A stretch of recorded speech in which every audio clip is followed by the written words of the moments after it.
What's going on, everybody? William2K back, and today we are going to be working on a few more features. And as you can see, I got some fancy dancy sunglasses. The engineer's goggles from Create. I was working on expanding the base a little bit.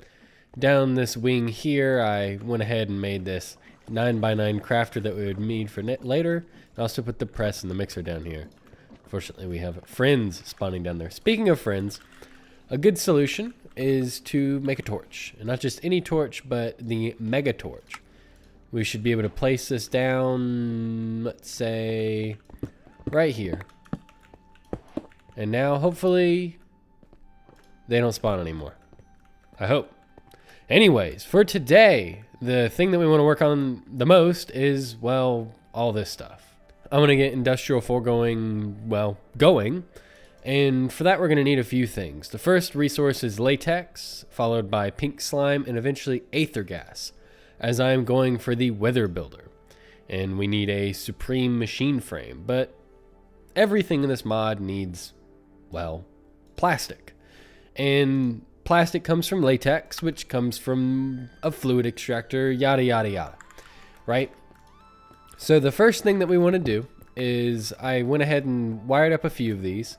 We're going to have 4 of these fluid extractors on each one, so a total of 20 fluid extractors, and I'm just going to go ahead and put those down. And there is our 20 fluid extractors. The next thing we want to do is put down ME formation planes, and in each one of these specify oak logs, as that is what we are currently producing in the system. Now, these things act a little funny, where the refined storage equivalent would, well, just drop it immediately. These will only drop things that are immediately added to the system. So for this, we have to get a little bit complicated. I went ahead and ran our P2P network up and ran a dense cable over, but this system, we're going to need a little bit more room. So basically what we have to do is we have to make a subnet. So that means I'm going to need another controller, an interface, some item pipes, an ME chest, and a 1K storage drive. So to set this up, the first thing we're going to do is put down our ME controller. Now we have a controller, we obviously need to power it, so let's go ahead and grab one of our ender gates, and we'll just smack it down on the bottom.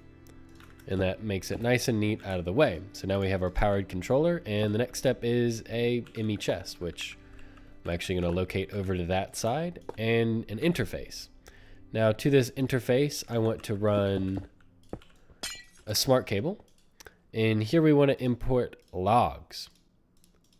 The next step is to, well, put our 1K ME storage drive there. Now we should be able to pipe from this interface to this ME chest directly. However, at the moment, I, well, don't particularly want to be putting logs in. We want to use something we have a lot of, such as iron nuggets. All right, we're going to backtrack a little bit. We actually need an import bus, and no upgrade should do fine, as that should be plenty quick. And we're just going to fill our inventory up with these iron nuggets real quick. So our goal here is to fill up this ME drive. Alrighty, and now our storage system is full. So the next step is to replace this with logs. And I'm going to filter this so we only have logs coming in. And I'm going to take out a single stack of that so that we can start getting some logs in.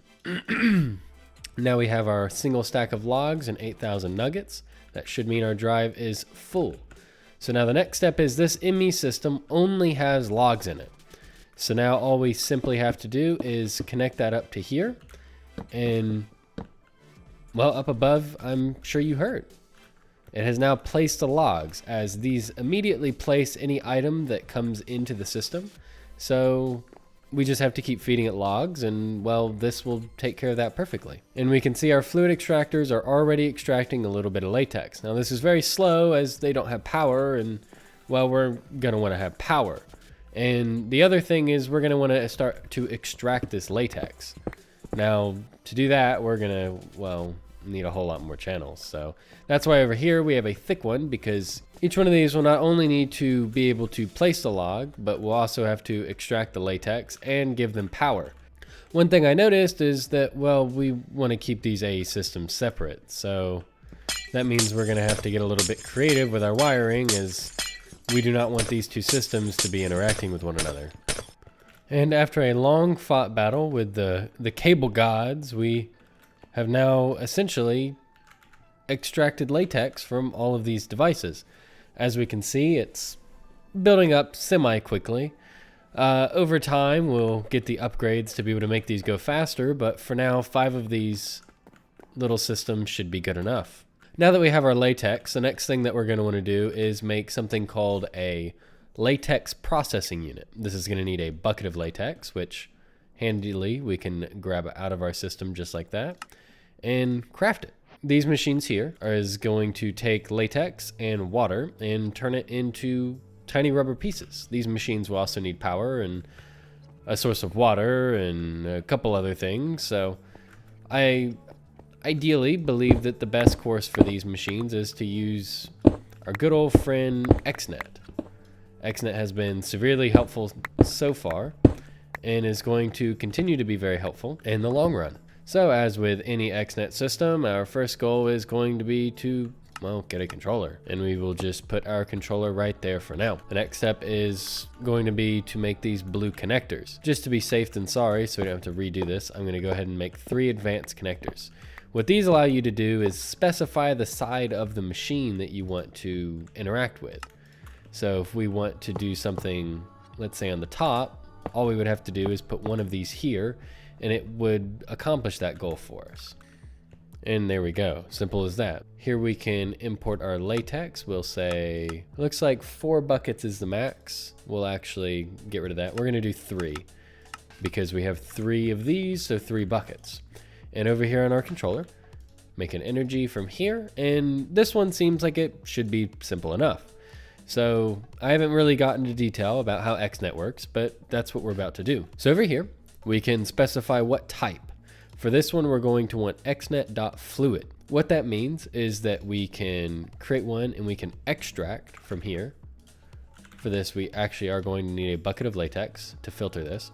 We're going to say we only want to extract latex. Then we're going to say we want to insert into all 3 of these. Now, if we open up our machines, we should see that we now have 1,000 latex. The next step is going to be very similar to our ice. We're going to want to get an aqueous accumulator. As with before, this device here, it makes water. All we have to do is place it down, go ahead and make 4 empty slots on all sides, get some water buckets, or in our case, some water eggs, place those down, and well, there we go. Now it has plenty of water in it, which we can then pipe right out of this. I'm just going to use the same channel, and we're going to just extract from here.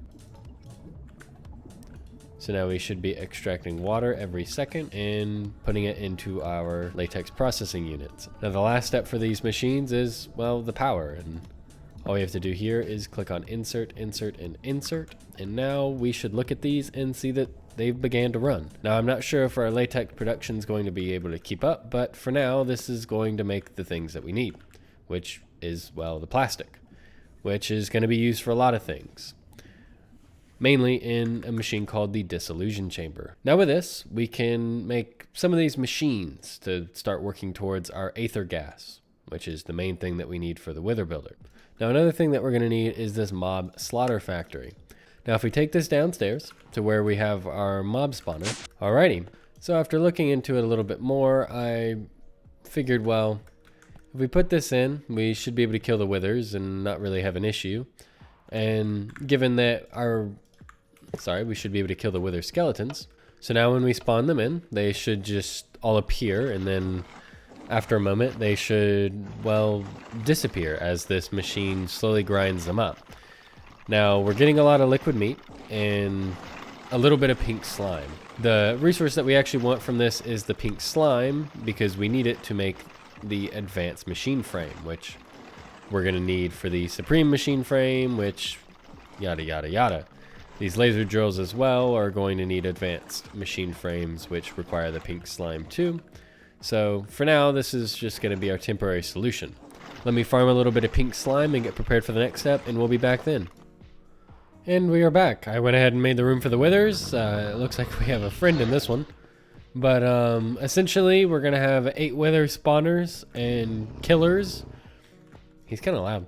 But so this is going to be our wither room. And I went ahead and got 18 buckets of pink slime as well, which should be plenty for all of our crafting needs. So the next step is I'm going to go up and, well, make our lasers and all the rest of the things that we're going to need and start getting started on the aether gas and the wither builder itself. And after a little bit of finagling, we finally have our stuff set up. So our advanced machine frame is in this pattern provider, which I need to make sure that we are blocking it so we don't try to craft two at once. And now if we go in here and try to craft one of these, we should now be able to craft one of these. We got back just in time to see the craft finishing and output our simple machine frame. Now it's going to automatically put all of the items back in and go ahead and make our advanced machine frame. These are going to be used for the laser drill and the fluid laser base, which we need for the aether gas. And I just made a laser drill and it happened to complete a chapter, so we just got a very loud noise. And if we open our quest book, we should be able to go to our passive resources and see that it's green. We could also claim a handful of rewards. We just got a bunch of random items, a mana diamond and a couple others. But once I get this up and going with some aether gas, then hopefully I'll be back to show success. So after a little bit of finagling with our already existing system, we are now getting a little bit of aether gas. And here we go. Request and start. So now our supreme machine frame should be crafting. Again, if we run all the way back over here, we should be able to make it in time to see at least one of them. So this is our first, I think, simple machine frame. Yep.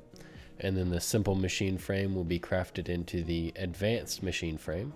Yep, and there's our advanced machine frame. And now this advanced machine frame should be crafted with aether gas and plastic into our final, whatever it's called. And then we can, our supreme machine frame. And then we can open this up, craft our wither builder. And we take our nether star and put it in, and there is our wither builder. Now, I've never used this machine before, so I'm not quite sure how it works. It looks like we just put in wither skulls and soul sand, and that's it. I assume that maybe we would need more aether gas or something, but it seems as if the small amount of aether gas that we required in the beginning was really all that was required. Hopefully, leaving this run a little bit longer with another wither in here will get us plenty for all 8 of these that we're going to need. And after a little bit of building, we now have our wither farms. Basically, we have our wither builders down below, and then we have this mob slaughter factory or mob crusher here. It's with this 10 tier range, it's actually big enough to cover the entire area, so I just use this one. And then underneath, we also have a drawer to store our nether stars, and it's all controlled by Xset. So now that our nether stars are done, on to our next objective for today, which is actually working towards using this huge crafter to start working on neutronium. Again, our goal for the day is to make a transmutation table. I'm not sure if I mentioned this, but last episode I mentioned it would be a lofty goal, and we sure are going to try to get to it. So I took a little bit of time to get some things together. We have the induction smelter automated. We have furnaces with automation. We are now auto-producing stone and auto-producing dark matter and red matter. And lastly, we went ahead and hooked up imports for these, as well as a smelter for our silicon. The next thing we did is went ahead and got our next ingredients that we're going to need in order to craft our transmutation table. This being the extreme crafting table. This is just a double compressed crafter, crafting table surrounded by these new ingots. These crystal matrix ingots, diamond lattice, diamond, you get the deal. And that should take care of the crafting table. Now, I also went ahead and configured the recipes for these items, as well as the netherite upgrade. The nitro crystals we've already configured, and the dark matter is being taken care of by the auto crafter. Basically, all that leaves left are these silverfish hearts. And I was looking in the book a little bit, and what we're going to have to do is, well, take another teleporter with an anchor upgrade and go out to the far reaches, way out here, to get that. And there it is. We'll just place this right here. And there we go. So as I was saying, I was looking through the quest book a little bit, and it mentions this farm the Mother Silverfish. It says you can easily farm infinite hearts by using the Drigman Charm and the Stasis Chamber from these two mods. The Stasis Chamber, as we've already set up, all of the mechanical crafting and everything is done. The next step, the Drigman Charm, is, well, a bit more complicated. We need these Drigman shards, seeds, a bunch of silverfish hearts, as well as some source gems. For the Drigman heart, all we have to do is give a Wilden Horn to a Drigman, and it should be able to give us a few of these. Now, I've already done that. The next step is to kill the Mother Silverfish a couple times, 4 to be exact, to get the 4 silverfish hearts that we need. For that though, we're going to need these cold silverfish shards, warm silverfish shards, and also a ritual starter. Now the cold and the ritual starter are gotten in the end biome, and the warm silverfish shards are gotten in the nether. So our next step is to go and farm all 3 of these items so that we can summon the silverfish. 80 of these shards and 5 ritual starters so that we can summon it enough times to not only get our Drigman Charm, but also continue to fight it, as we're going to need more silverfish hearts for our dark matter tools, as well as the transmutation table itself. So let me get started on that, and we'll be back once we're ready to fight this thing.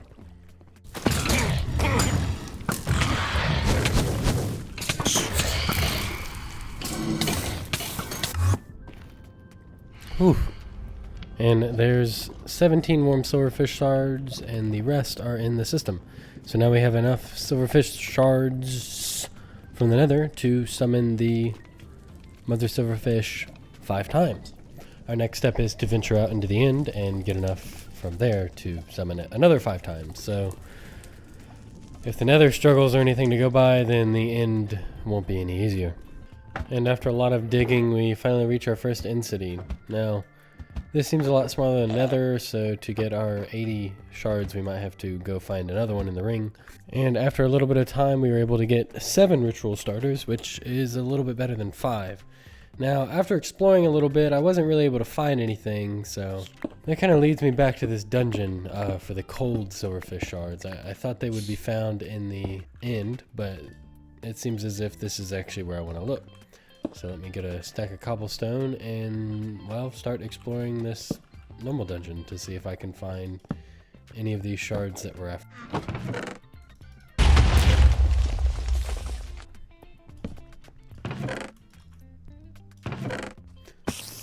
Amazing, 16 cold silverfish shards, and that should complete our 80 of our silverfish shards. So our next step is to go ahead and get out to the Queen Silverfish and summon it and kill it 4 times.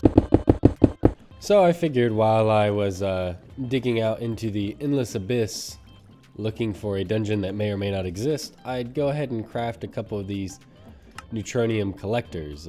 Since I was just digging, I could go ahead and get them set up so that I could start collecting the neutronium. So there's our 7 neutronium, or 8 neutronium collectors. I'm just going to place them down here.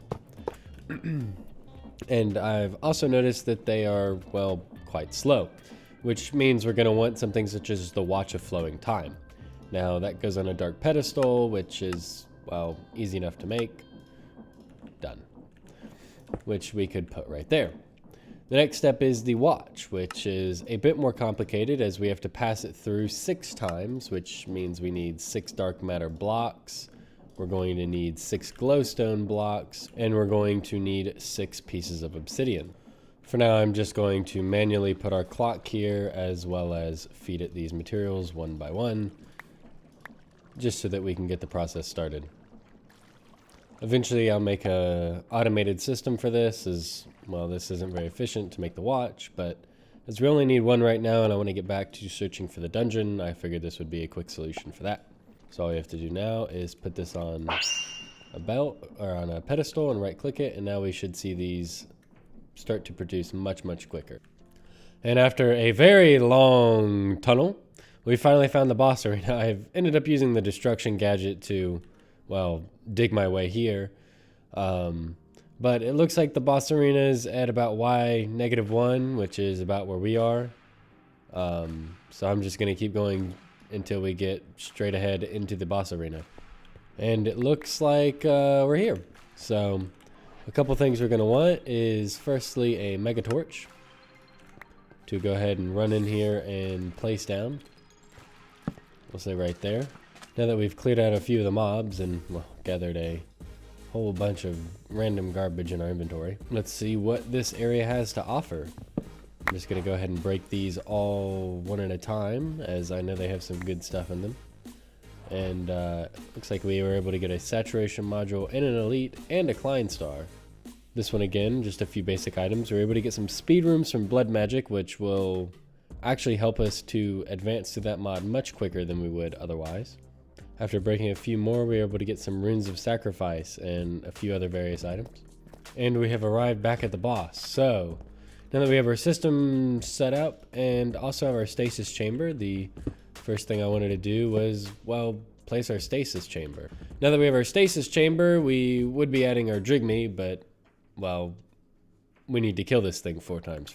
The next step is to go ahead and get all 80 of our shards of each of the varieties, and also get our ritual starter. And finally, we will need 4 sacks of eggs. So let's go ahead and add our first batch of items here.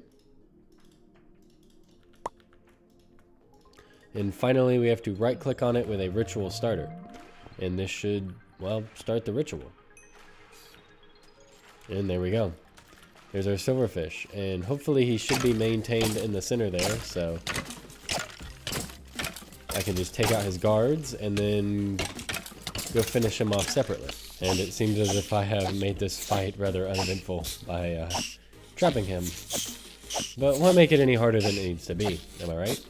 And after whacking on him a little bit, well, there's our first silverfish heart. And there's our second one. And our third. To beat the last one, I did have to make an Archangel's Smite. He kind of spawned a little bit over to the left, and I wasn't able to, well, avoid his little silverfish minions. So I did have to do that, but after making this, I was able to dispatch him pretty quick. So now we got to head back to base and get this Drigme charm started. Well, guys, I don't mean to leave this episode off on a cliffhanger, but well, that's exactly what we're going to do. I was editing and found that, well, we actually are a bit over time. We were a little bit zealous and we were able to get a lot. We got our wither automation set up and we also got the silverfish killed. Next episode, we'll be setting up that Drigme and also working towards that transmutation table. I'm a little bummed we didn't get to it this episode, but that is completely okay. Anyways, as always, if you like the video, please like and subscribe and look forward to the next videos. Sorry for the delay this time with the holidays and also getting sick. I was a little slow on uploading, but now that we're back in action, we should be able to expect videos quickly. Also, now that we're coming to the end of this pack, I might try to do a video every 2 days instead of every 3, but don't hold me to it. Anyways, guys, again, thank you for watching, and I hope y'all enjoyed the video. Have a good one.